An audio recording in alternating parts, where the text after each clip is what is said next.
पटना में मुख्यमंत्री नीतीश कुमार आज बिहार विधानसभा पहुंचे। सदन की कार्यवाही के दौरान विभिन्न मुद्दों पर चर्चा होने की संभावना। बता देंगे मुख्यमंत्री के विधानसभा पहुंचने को लेकर राजनीतिक हलचल तेज रही और पक्ष विपक्ष के नेताओं की नजरें आज की कार्यवाही पर टिकी रही।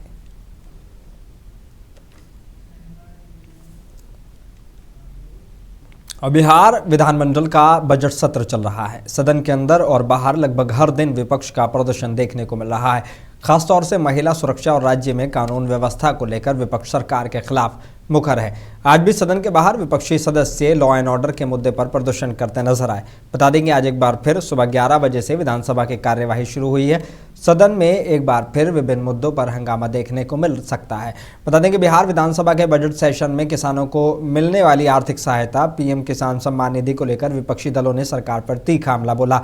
सीपीआई-एमएल के विधायक संदीप सौरभ ने कहा कि सालाना 6000 की सहायता किसानों के लिए पर्याप्त नहीं है। उनका कहना था कि बढ़ती महंगाई और खेती के खर्चों के सामने ये राशि किसानों की वास्तविक समस्याओं का समाधान करने में असमर्थ है। हंगामे के कारण सदन में प्रदर्शन भी किया गया।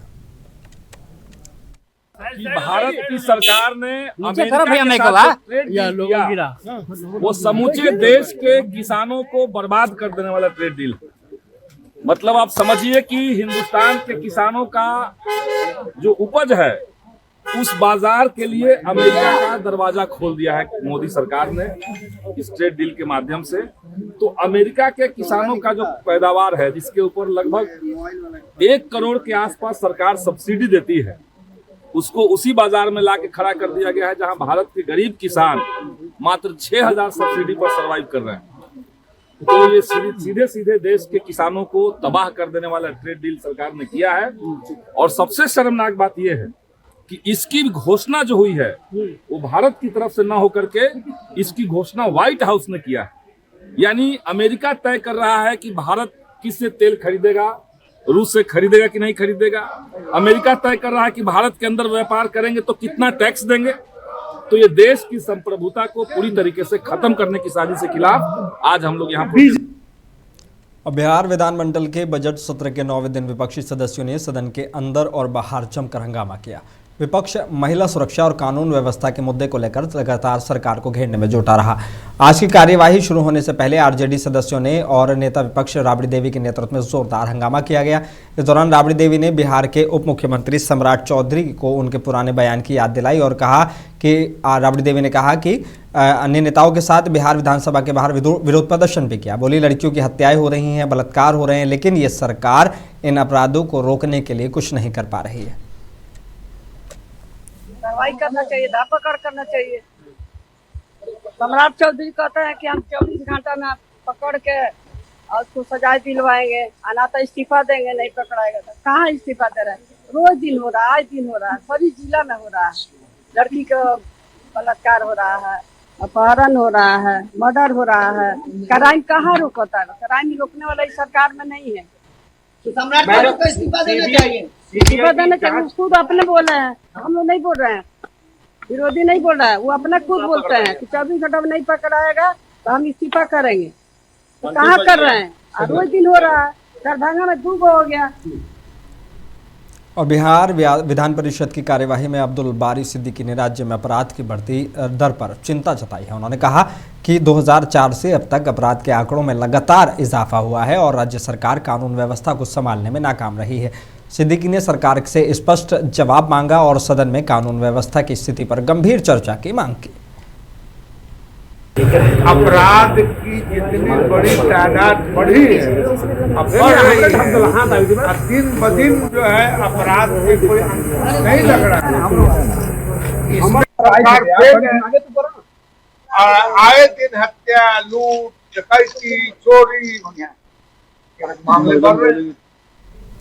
और राजधानी पटना के फुलवारी शरीफ इलाके में एम्स गोलंबर के पास स्थित एक कोचिंग संस्थान की 3री मंजिल से 12वीं की एक छात्रा गिरने के बाद इलाके में सनसनी फैल गई। गंभीर हालत में अस्पताल ले जाने पर डॉक्टरों ने उस छात्रा को मृत घोषित कर दिया। मृतका के परिजनों ने इसे हत्या करार देते हुए आरोप लगाया कि 2 युवकों ने उसे जबरदस्ती ऊपर ले जाकर नीचे फेंका है। पुलिस ने कोचिंग के सीसीटीवी फुटेज अपने कब्जे में ले लिए हैं और संचालक और मौजूद लोगों से पूछताछ शुरू कर दी है। पोस्टमार्टम और तकनीकी साक्ष्यों के आधार पर आगे की कार्रवाई जारी है। एम्स गोलंबर से मोहब्बतपुर वाले रास्ते में एक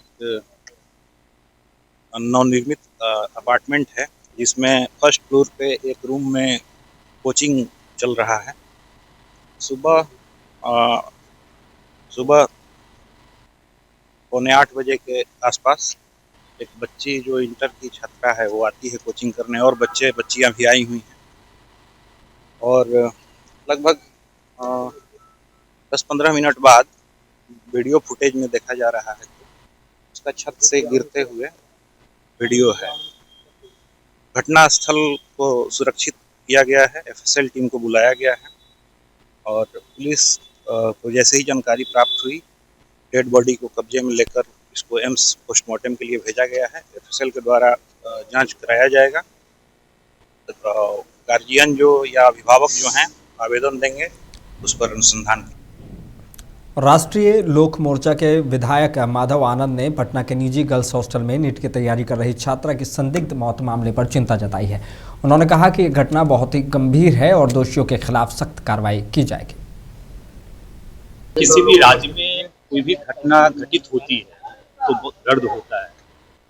स्वाभाविक है, घटना नहीं होनी चाहिए, निश्चित रूप से नहीं होनी चाहिए, लेकिन घटनाएं घटित हुई है।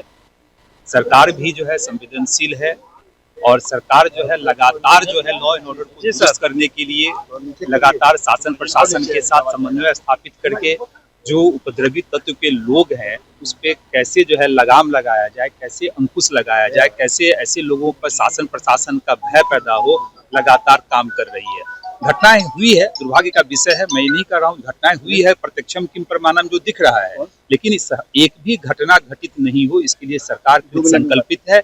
और मुझे लगता है आने वाले टाइम में आदरणीय गृह मंत्री जी जिस रूप में समीक्षा बैठक करके एक लोगों से बातचीत कर रहे हैं, मुझे लग रहा है कि इसका परिणाम देखने को मिलेगा, और जो थोड़ी बहुत घटनाएं घटित हो रही है आने वाले टाइम में नहीं।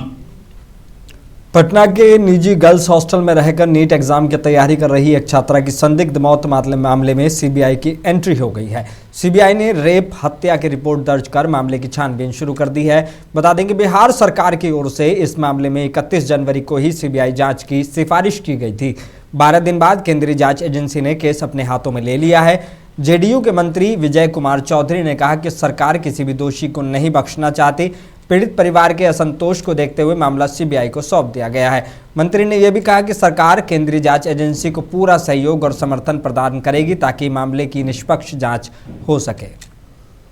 सरकार ने शुरू से स्पष्ट किया था कि नीट मामले में या किसी अन्य मामले में भी सरकार किसी दोषी को बचाना नहीं चाहती, और इसीलिए पारदर्शी तरीके से उसके परिजन, उस छात्रा के परिजन और दूसरे लोग सरकार की जांच से असंतुष्टि प्रदर्शित कर रहे थे, तो सरकार ने सीबीआई को दे दिया। अब सीबीआई ने केस ले लिया है, तब वो जांच करेगी और सरकार सीबीआई को सही अपराधी को पकड़ने में, सही दोषी को कानून के हवाले करने में पूरी मदद करेगी। पटना के फुलवारी शरीफ थाना प्रांगण में आगामी महाशिवरात्रि पर्व 2026 को शांतिपूर्ण और सौहार्दपूर्ण तरीके से मनाने को लेकर शांति समिति की बैठक आयोजित की गई। बैठक की अध्यक्षता थाना अध्यक्ष गुलाम मोहम्मद शाहबाज आलम ने की। इसमें पुलिस और प्रशासन ने जुलूस मार्ग, मंदिरों के आसपास सुरक्षा, ट्रैफिक प्रबंधन, सीसीटीवी निगरानी और दंडाधिकारी की तैनाती जैसे मुद्दों पर चर्चा की। फुलवारी शरीफ नगर परिषद अध्यक्ष मोहम्मद आफ्ताब आलम और अन्य वरिष्ठ अधिकारी मौजूद रहे। सभी ने पर्व को भाईचारे और शांति के साथ मनाने का संकल्प लिया। आगामी महाशिवरात्रि पर्व के लिए शांति समिति बैठक की गई, जिसमें हम लोग यहाँ टोटल 7 जो कमेटी है जो अपना महाशिवरात्रि पर अपना झांकी निकालेगी, उसी से वार्ता की गई। इनके जो इशू है उनको देखा गया और इनके प्रशासनिक से उसके बारे में बताया गया, और सभी लोग सहमत हो कि शांतिपूर्वक हम लोग बहुत अच्छे तरीके से यह महाशिवरात्रि का पर्व मनाएंगे, और जो झांकी है बहुत अच्छी तरह से लोग करेंगे। इसके लिए प्रशासन के स्तर से सभी जो समिति है, पूजा समिति, सभी के साथ पुलिस बल और मजिस्ट्रेट का प्रतिनिधित्व किया जाएगा। 15 फरवरी को महाशिवरात्रि के अवसर पर हम लोग प्रकाश नगर, खलीलपुरा, बिरला कॉलोनी, फुलवारी सी के द्वारा भव्य शोभा यात्रा का आयोजन किया जाता है। ये शोभा यात्रा प्रकाश नगर से FCI रोड होते हुए, खलीलपुरा होते हुए, बिरला कॉलोनी होते हुए फुलवारी गुमटी हम लोग पार करेंगे, और वहाँ से अमुकुरा हवाई अड्डा थाना होते हुए जगदेव पथ पहुंचेंगे और जगदेव पथ से हम लोग खासपुरा शिव मंदिर पर वहां समागम होगा। और कटिहार में जनता दल ने संगठन विस्तार और मजबूती के लिए जिला अतिथि गृह में महत्वपूर्ण बैठक आयोजित की। बैठक की अध्यक्षता जिला निर्वाचन पदाधिकारी शंभू प्रसाद ने की, जबकि प्रदेश द्वारा नियुक्त चुनाव पर्यवेक्षक सुनील कुमार भी मौजूद रहे। बैठक में जिला और प्रखंड अध्यक्ष पद के चुनाव की प्रक्रिया पर विस्तार से चर्चा हुई। 20 से 23 फरवरी तक प्रखंड अध्यक्षों का चुनाव होगा और 1 मार्च तक जिला अध्यक्ष का चुनाव संपन्न होगा। जेडीयू नेता और कार्यकर्ता संगठन को मजबूत बनाने के लिए तैयार हैं। हमारी पार्टी लोकतांत्रिक मर्यादाओं का पालन करते हुए संगठनात्मक चुनाव के लिए सदस्यता अभियान चलाकर अब संगठन का विधिवत कार्यकर्ताओं द्वारा सदस्यों द्वारा चुनाव होना है। इस सिलसिले में आज कटिहार में हमारे जिला निर्वाची पदाधिकारी, नगर निर्वाची पदाधिकारी पहुंचे हैं और संगठन का चुनाव सीमित सीमा के अंदर कर लिया जाएगा और हम लोगों पार्टी जनता दल यूनाइटेड लोकतांत्रिक तरीके से आम कार्यकर्ताओं को जनता दल यूनाइटेड की नीतीश जी की आस्था रखते हुए जो हमारे सदस्य बने हैं, उन्हीं सदस्यों में से हमारे संगठन के लोग प्रभारी बनेंगे। इसी विश्वास के साथ लोग आए हैं। 23 फरवरी 2026 के बीच प्रखंड का चुनाव कराना है और 1 मार्च 2026 को जिला अध्यक्ष का चुनाव कराना है। क्योंकि जनता दल यू का संगठन का चुनाव होना है, जैसा कि हमारे जिला निर्वाचन पदाधिकारी जनता दल यू शंभू बाबू ने बताया है। प्रदेश के द्वारा मुझे पर्यवेक्षक बनाया गया है। प्रखंड से जिला स्तर तक निष्पक्ष और शांतिपूर्ण चुनाव हो, क्योंकि हम लोगों का ये जनता दल यू परिवार का चुनाव, तो हम लोग ऊपर से आए हैं। कटिहार जिले के फलका प्रखंड इलाके के सालेपुर पंचायत में राजधानी हाई स्कूल मैदान में आयोजित 10 दिवसीय आरपीएल क्रिकेट लीग T20 2026 का समापन पारितोषिक वितरण के साथ हुआ है। फाइनल मुकाबले में लक्ष्मीपुर लोहजर ने जेके मुंडा को 89 रनों से हराया। विजेता टीम को मुखिया अब्दुल माजिद और उर्फ साकिर और सरपंच आमिल उर्फ भुट्टो ने शील्ड कप देकर और 30,000 रुपये देकर पुरस्कार प्रदान किया।